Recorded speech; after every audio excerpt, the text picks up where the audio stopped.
بسم اللہ الرحمن الرحیم۔ السلام علیکم۔ آپ میرا یوٹیوب چینل دیکھ رہے ہو، میں ہوں حسن چیمہ۔ اللہ کا شکر ہے کہ فی الحال پاکستان اور انڈیا کے درمیان جو جنگ تھی وہ اپنے اختتام کو پہنچی اور لوگوں نے سکون کا سانس لیا۔ فی الحال جو ہے دونوں طرف کے لوگوں میں جو ٹینشن تھی وہ کافی حد تک کم ہوئی ہے۔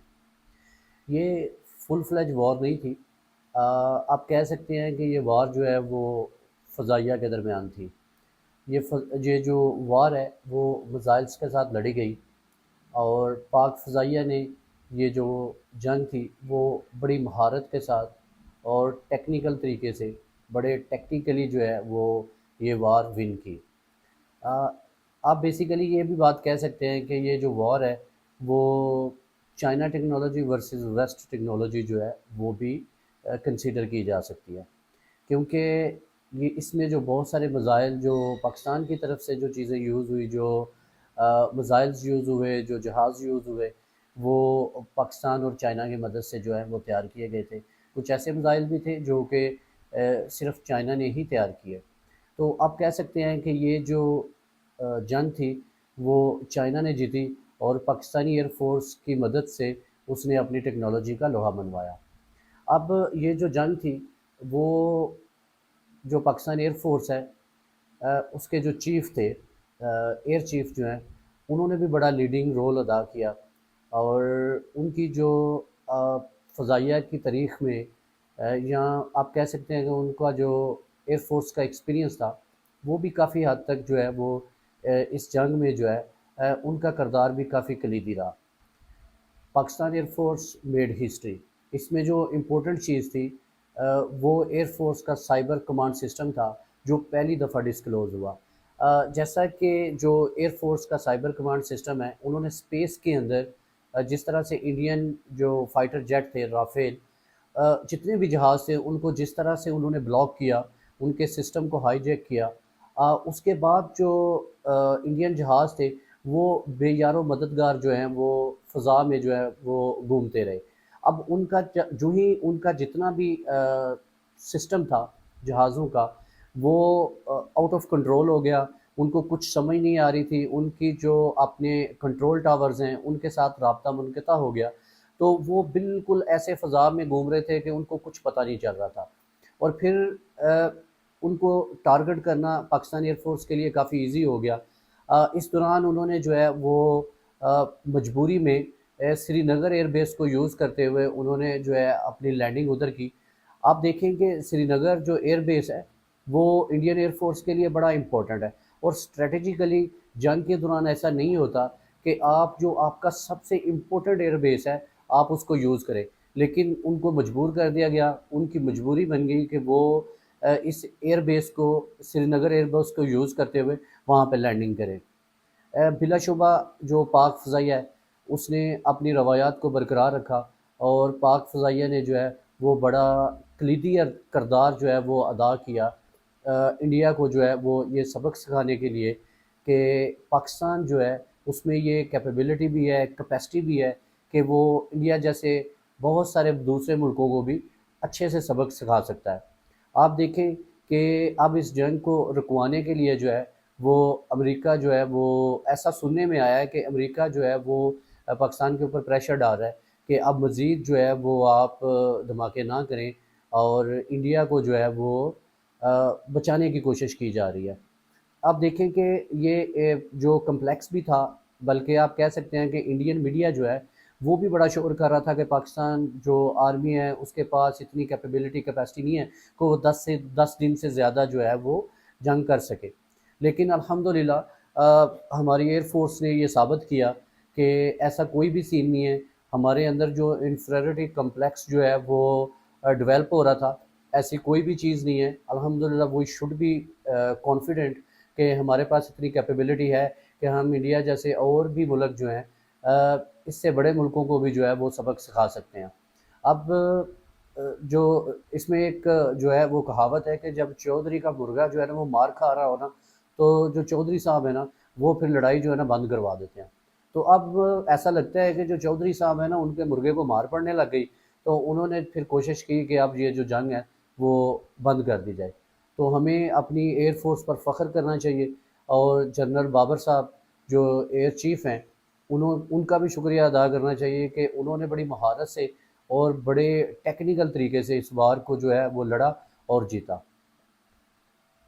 آج بھی کچھ صحافی ایسے ہیں جو پیسے کے لیے کچھ بھی کرنے کے لیے تیار ہو جاتے ہیں۔ میرا خیال ہے کہ کچھ چیزیں ایسی ہوتی ہیں جرنلزم میں کہ وہ صحافی کو ان چیزوں کا بہت زیادہ خیال رکھنا چاہیے، لیکن آج بھی کچھ جرنلسٹ جو ہیں وہ ایسا کر جاتے ہیں پیسے کے لیے، شہرت کے لیے یا کسی کے دباؤ میں، کہ وہ جو چیزیں کر رہے ہوتے ہیں وہ ان کو سوٹ نہیں کرتی۔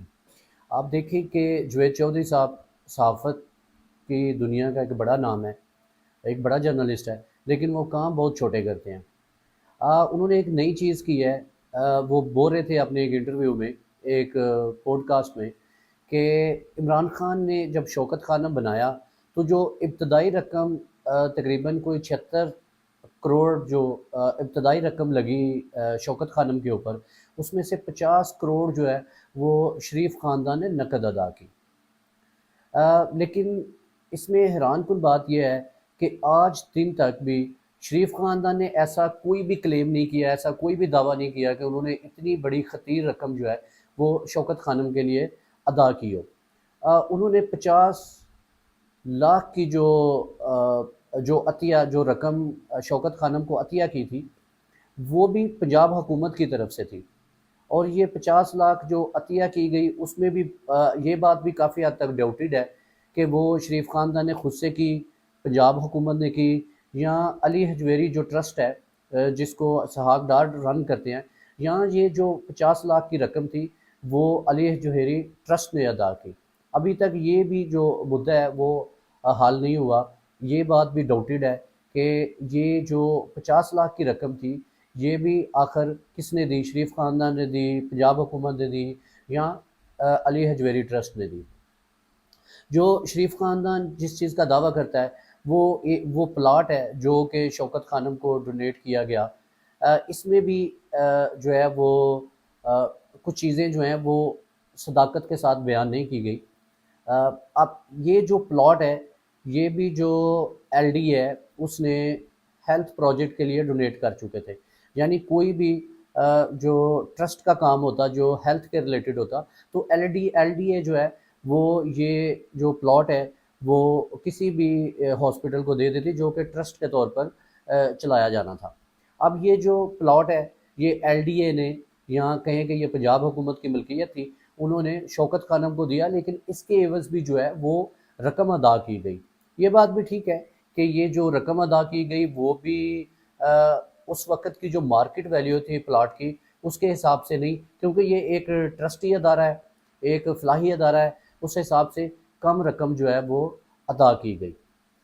اب اگر آپ کو کبھی اتفاق ہوا ہو شوکت خانم جانے کا تو ریسیپشن کے ساتھ ہی ایک بورڈ جو ہے وہ اویزہ ہیں، اس کے اوپر ہر اس بندے کا، ہر اس ڈونیشن کرنے والے کا، ہر اس ڈونر کا نام لکھا ہوتا ہے جو کہ اس سال میں سب سے زیادہ جو ہے نا وہ ڈونیشن دیتا ہے۔ لیٹ سپوز کہ 97 میں جس بندے نے سب سے زیادہ جو ڈونیشن دیا شوکت خانم ہاسپٹل کو، اس کا نام جو ہے نا 97 کے آگے لکھا جائے گا۔ اب آپ کو یہ بات جان کر حیرانگی ہوگی کہ 92 کے ورلڈ کپ میں جتنی بھی انعامی رقم تھی عمران خان صاحب کو جو ملی، 92 ورلڈ کپ کا جو تحفہ عمران خان نے اس قوم کو دیا، اس کے بعد عمران خان کو 92 کے ورلڈ کپ جیتنے کے بعد تقریباً 90,000 پاؤنڈ جو ہے، 90,000 پاؤنڈ کی جو خطیر رقم تھی، انعامی رقم ملی، اس نے ساری کی ساری جو ہے وہ شوکت خانم کو جو ہے نا وہ ڈونیٹ کر دی۔ اور آپ یہ دیکھیں گے کہ کتنے سالوں تک ابتدائی جو شوکت خانم ہاسپٹل بننے کے ابتدائی جو سال تھے اس کے کتنے سالوں تک عمران خان جو ہے وہ سب سے ٹاپ پہ تھے جو شوکت خانم کو ڈونیٹ کرتے تھے۔ اور عمران خان صاحب نے جیسے میں نے پہلے بولا کہ اپنی 90,000 پاؤنڈ کی انعامی رقم پوری کی پوری وہ شوکت خانم کو ادا کر دی۔ آپ یہ دیکھیں کہ کیا کوئی بندہ ایسا کر سکتا ہے کہ وہ پوری کی پوری جو اس نے انعامی رقم جو ہے نا وہ جیتی، اس کو ملی، اس نے شوکت خانم کو جو ہے وہ ادا کر دی۔ اور آپ لوگوں نے کیا کیا، اس کے اوپر 190 ملین کا جو ہے وہ پاؤنڈ کا کیس بنا دیا۔ کیا کوئی بندہ جو اس طرح کے کام کرتا ہو وہ اس طرح کی چیزیں یا ایسے کرپشن کر سکتا ہے؟ اس نے 90,000 پاؤنڈ کی انعامی رقم اب ٹرسٹ کو دے دی، ہاسپٹل کو ڈونیٹ کر دی۔ کوئی ایسا کر سکتا ہے؟ ایسے بیٹے بھی کوئی ماں جو ہے نا وہ پیدا کر سکتی ہے۔ اگلے زمانوں کے اساطیر میں ایک پرندہ ہے، فینکس پرندہ، اس کا ذکر ملتا ہے کہ وہ آگ میں جل کر نئی زندگی پا جاتا ہے۔ ایک عام پرسیپشن ہے کہ جب کوئی برڈ یا کوئی پرندہ آگ میں جلتا ہے تو اس کے پر جل جاتے ہیں، ہاؤ ہی ول فلائی، وہ پھر اڑ نہیں سکتا۔ لیکن یہ فینکس پرندہ جو ہے اس کا ذکر اس طرح سے ملتا ہے کہ جب وہ آگ میں جلتا ہے تو وہ ایک نئی زندگی پا جاتا ہے۔ کسی نے بھی یہ نہیں سوچا تھا کہ عمران خان جو ہے وہ سیاست کے ہر علاؤ میں ایک نئی زندگی پا جائیں گے۔ جب عمران خان کی حکومت گرائی گئی تو وہ بڑا ہو گیا، جب عدالتوں سے اس کو سزائیں دلوائی گئیں وہ مزید بڑا ہو گیا۔ آپ دیکھیں کہ جب عمران خان کو اس کے نام لینے پر پابندی لگی تو جو توتلے لوگ تھے ان کی زبانوں کے اوپر بھی عمران خان کا نام جو ہے وہ بولنے لگا، ان کی زبانوں بھی عمران خان کا نام لینے لگ گئی۔ جب الیکشن کمیشن کی طرف سے ایشو ہونے والا فارم 47 فارم 45 پہ ہیوی ہو گیا تو عمران خان اور بڑے ہوتے گئے۔ آپ دیکھیں کہ 19 اپریل 2022 سے لے کے آج 2025 تک کیا عمران خان جو ہے اس پہ ڈکلائن آیا، یا عمران خان کی جو ریپوٹیشن تھی یا اس کا جو پاپولیرٹی کا گراف تھا وہ نیچے آیا؟ ایسا نہیں ہوا۔ اس سے ثابت یہ ہوا کہ آپ عمران خان کی حکومت تو گرا سکتے تھے لیکن آپ عمران خان کو گرا نہیں سکے۔ یہ سوال جو ہے یہ 19 اپریل 2022 میں بھی ایسا ہی تھا، اور یہ سوال آج بھی اسی طرح ہی زندہ ہے کہ آپ عمران خان کی حکومت کو تو گرا سکتے ہیں لیکن آپ عمران خان کو نہیں گرا سکتے۔ اس سے یہ بات بھی ثابت ہوتی ہے کہ چاہے جھوٹ جو ہے وہ جتنی دفعہ مرضی بولا جائے، وہ وقتی طور پہ تو شاید لگے گا کہ یہ سچ ہے، لیکن جو سچ ہوتا ہے وہ پرویل کرتا ہے۔ سچ ہمیشہ سامنے آتا ہے، اس میں دیر لگ سکتی ہے لیکن سچ جو ہے وہ اللہ تعالیٰ کے حکم سے ہر صورت جو ہے وہ سچ پرویل کرتا ہے اور وہ سامنے آتا ہے۔ اپنا اور اپنے چینل کا خیال رکھیے گا۔ مجھے اجازت دیں، اللہ حافظ۔